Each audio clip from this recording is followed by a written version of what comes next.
নমস্কাৰ বন্ধুসকল, welcome to my YouTube channel Assam career job. আজি পুনৰ আপোনালোকৰ বাবে প্ৰায় 3টা বিভাগত 9630টা পদ লৈ আনিলোঁ। এইকেইটাৰ কাৰণে পদকেইটাৰ কাৰণে গ্ৰেড 3 আৰু গ্ৰেড 4 পদ হয়। অৰ্হতা 10 পাছ, 12 পাছ, BA পাছ, গ্ৰেজুৱেশ্যন যি হয় সকলো কেণ্ডিডেটৰ বাবে ভেকেঞ্চি আছে আৰু আপোনালোকৰ 8 পাছৰ বাবেও ভেকেঞ্চি আছে। সেইকাৰণে আপোনালোকে ভিডিঅ'টো শেষলৈকে চাব। 3টা বিভাগত ভেকেঞ্চি কথা ডিছকাছ কৰা হ'ব। কেনেদৰে আবেদন কৰিব লাগিব, লগতে অৰ্হতাসমূহ কিমান হয়, এই সকলোখিনি কথা এই ভিডিঅ'যোগে আলোচনা কৰা হ'ব। যদি ভিডিঅ'টো ভাল পায় ভিডিঅ'টো লাইক কৰিব, লগতে চেনেলটো ছাবস্ক্ৰাইব কৰি দিব এনেকুৱা ধৰণৰ ভিডিঅ'সমূহ প্ৰতিদিনে পাই থাকিব বাবে। আৰু যদি আপোনালোকে ভেকেঞ্চিসমূহ নিজৰ মোবাইলৰ পৰা আবেদনসমূহ কৰিব পাৰিব, যদি নোৱাৰে আমাক কমেণ্ট কৰিব পাৰে, আমি কমেণ্ট কৰিলে আপোনালোকৰ আবেদনসমূহ কৰি দিয়া হ'ব। আহক আজি আমি ভিডিঅ'টো আৰম্ভ কৰোঁ। মই আপোনালোকক কৈছোঁ যে দুটা বিভাগৰ পৰা ভেকেঞ্চি কিনি আহিছে। পোনপ্ৰথমে আপোনালোকৰ মই প্ৰথম যিটো বিভাগৰ পৰা আহিছে সেইটো হৈছে শোণিতপুৰ জুডিচিয়াৰী ফালৰ পৰা আহিছে। ইয়াৰ কাৰণে গ্ৰেড 3 গ্ৰেড 4 আহিছে। তেনেদৰে আপোনালোকৰ অন্য বিভাগবোৰ ভেকেঞ্চি আছে, সেইটো বিভাগৰ কথা ডিছকাছ কৰা হ'ব। সেইকাৰণে আপোনালোকে ভিডিঅ'টো শেষলৈকে চাই থাকিব। ইয়াত আপোনালোকে দেখিব পাইছে শোণিতপুৰ জুডিচিয়াৰীৰ পৰা ৰিক্ৰুটমেণ্টৰ পৰা ভেকেঞ্চিখিনি আহিছে। অফিচ এছিষ্টেণ্ট আৰু পিয়নৰ ভেকেঞ্চি আপোনালোকে দেখিব পাৰিছে।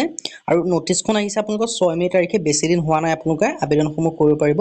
ইয়াত আপোনালোকে দেখিব পাইছে application are invited for various administrative position under the Sonitpur judiciary ফালৰ পৰা আহিছে। লাষ্ট ডেট দি আছে 20/5/2024।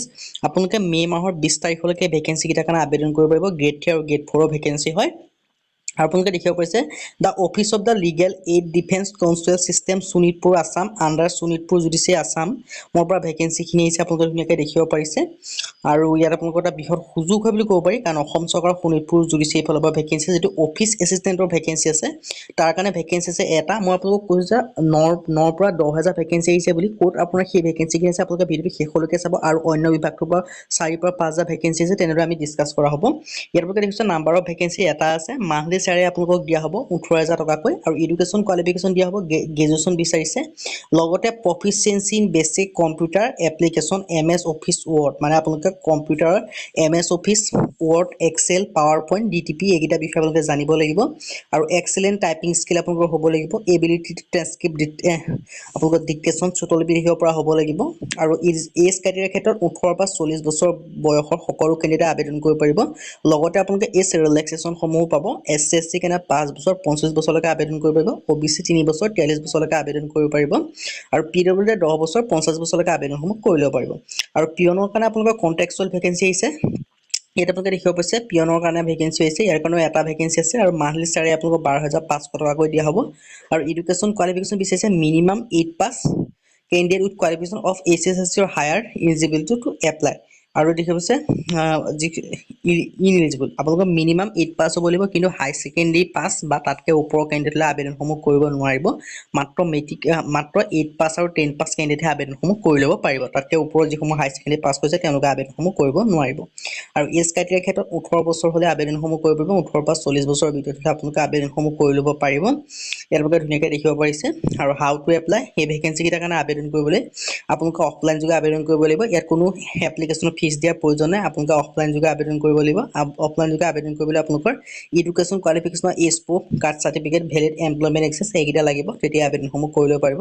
আৰু আবেদন কৰিবলৈ এই যিটো আপোনালোকে যিখনখন কম্পিউটাৰ দোকানত যাব, তাৰ পৰা আপোনালোকে আছাম ষ্টেণ্ডাৰ্ড ফৰ্ম এখন আনিব। আনি পেলাই সেইখন আপোনালোকে সম্পূৰ্ণকৈ ফিল আপ কৰি আপোনালোকৰ যিখিনি ডকুমেণ্টছৰ লাগতিয়াল সেইখিনি জেৰক্স কৰিব। জেৰক্স কৰি চাইন কৰি পেলাই এই যিটো এড্ৰেছ দেখিছে দ্য ডিষ্ট্ৰিক্ট ছেছন জজ কাম chairman district legal service authority Sonitpur Tezpur, সেই এড্ৰেছটোত আপোনালোকে পঠাই দিলে আপোনালোকৰ আবেদনসমূহ হৈ যাব। আৰু এপ্লিকেশ্যন ডেডলাইন হৈছে 20 মে' আগত আপোনালোকে পোৱাকৈ পঠাই দিব লাগিব।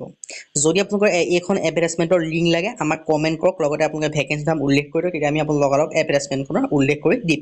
এতিয়া আহিছোঁ আমি যিটো 2 নম্বৰ বিভাগ আছে, মই আপোনালোকক কৈছে 2 নম্বৰ বিভাগটো, সেই 2 নম্বৰ বিভাগ লৈ আহিছোঁ। এই বিভাগটো সকলোৱে আবেদন কৰিব পাৰিব। আৰু যদি আপোনালোকে আবেদন কৰিব বিচাৰে কোনো কম্পিউটাৰ দোকানত যোৱা প্ৰয়োজন নাই, নিজে হ'লেও আবেদন কৰিব পাৰিব। যদি নোৱাৰে আমাক হোৱাটছআপত মেছেজ কৰিব পাৰে, তেতিয়া আমি আবেদনসমূহ কৰি দিম। 2 নম্বৰ যদি বিভাগ হয়, সেই বিভাগটো কি মই ভেকেঞ্চি আহিছোঁ। আহক ভিডিঅ'টো আৰম্ভ কৰোঁ।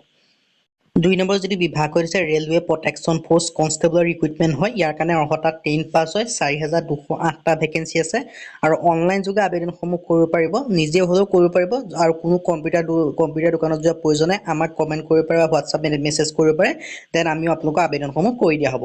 মিনিষ্ট্ৰী অফ ৰেলৱে ফালৰ পৰা ভেকেঞ্চিখিনি আহিছে 14/5/2024, মে' মাহৰ 14 তাৰিখে লাষ্ট ডেট হয়। আপোনালোকৰ হাতত বেছি সময় নাই, কাৰণ এটা বৃহৎ নিযুক্তি হয়। 4,208টা ভেকেঞ্চি আহি গৈছে।